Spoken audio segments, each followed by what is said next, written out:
आज हम एक ऐसे जबरदस्त आइडिया को समझेंगे जो दुनिया के बड़े बड़े शहरों की जिंदगी को डिफाइन करता है। चलिए शहरी व्यक्तिवाद की इस दुनिया में थोड़ा और गहरा उतरते हैं।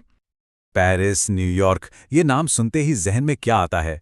ये सिर्फ शहर नहीं है, ये एक खास तरह की लाइफस्टाइल के सिंबल्स हैं, जहां एक बहुत ही अलग सोच पनपती है। और वो सोच, वो आइडिया है व्यक्तिवाद, इंडिविजुअलिज्म। यही है इन बड़े शहरों के जीवन का दिल, जो हमें एक बिल्कुल नई तरह की आज़ादी देता है। पर आखिर ये आज़ादी है क्या चीज़?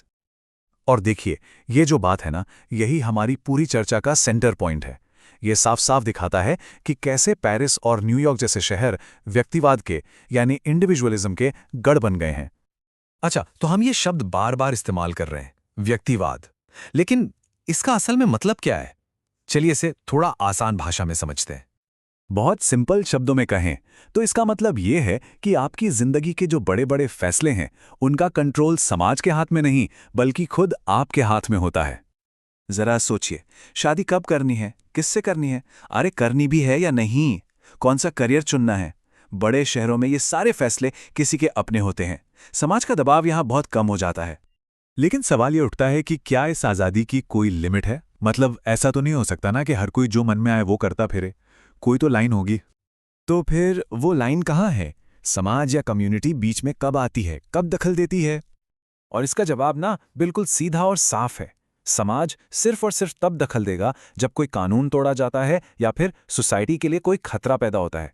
आपकी पर्सनल लाइफ में, आपकी चॉइसेस में कोई दखल नहीं। ओके, तो ये तो समझ आ गया कि दखल कब दिया जाएगा। पर एक और बड़ा सवाल है, ये दखल देगा कौन?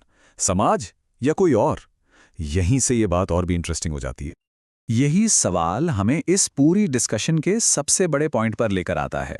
अगर पुराना सोशल सिस्टम यानी समाज दखल नहीं दे रहा, तो फिर पावर किसके पास है? कौन है जो नियम लागू करवाता है?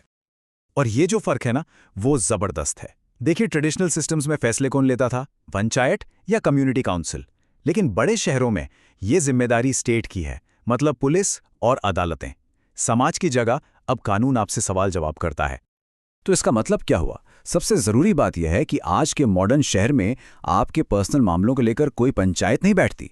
जो कंट्रोल है वो सोशल नहीं है, बल्कि फॉर्मल है, लीगल है। अब सवाल ये है कि ये इतना बड़ा शिफ्ट, इतना बड़ा बदलाव आया क्यों? आखिर शहरीकरण यानी अर्बनाइजेशन इस सोच को फ्यूल कैसे करता है? और ये जो बात है, ये पूरी कहानी को एक लाइन में बयां कर देती है। जैसे जैसे हम बड़े इंडस्ट्रियल शहरों की तरफ बढ़ते हैं, एक कॉस्मोपॉलिटन कल्चर की तरफ बढ़ते हैं, इंडिविजुअलिज्म बढ़ता जाता है और समाज का असर वो कम होता जाता है। तो ये पूरा प्रोसेस काम कैसे करता है? चलिए इसे स्टेप बाय स्टेप समझते हैं। जैसे जैसे शहर बड़े होते हैं, अलग अलग कल्चर के लोग साथ आते हैं, तो वो पुरानी पारंपरिक सामाजिक पकड़ जो होती है ना, वो ढीली पड़ जाती है। और इसी खाली जगह में व्यक्तिवाद यानी व्यक्तिगत स्वतंत्रता की सोच और मजबूत होती चली जाती है। तो इस पूरी बातचीत का निचोड़ क्या है? द की टेक अवे बहुत सिंपल है। शहर जितना बड़ा होगा, पर्सनल फ्रीडम उतनी ज्यादा होगी और नियम उतने ही फॉर्मल यानी कानूनी होंगे। और ये सब हमें एक आखिरी बहुत जरूरी सवाल पर लाके छोड़ देता है। जैसे जैसे हमारे शहर और बड़े होते जा रहे हैं, कम्युनिटी से इंडिविजुअल की तरफ इस शिफ्ट में हम क्या पा रहे हैं और शायद क्या खो रहे हैं? इस पर सोचना तो बनता है।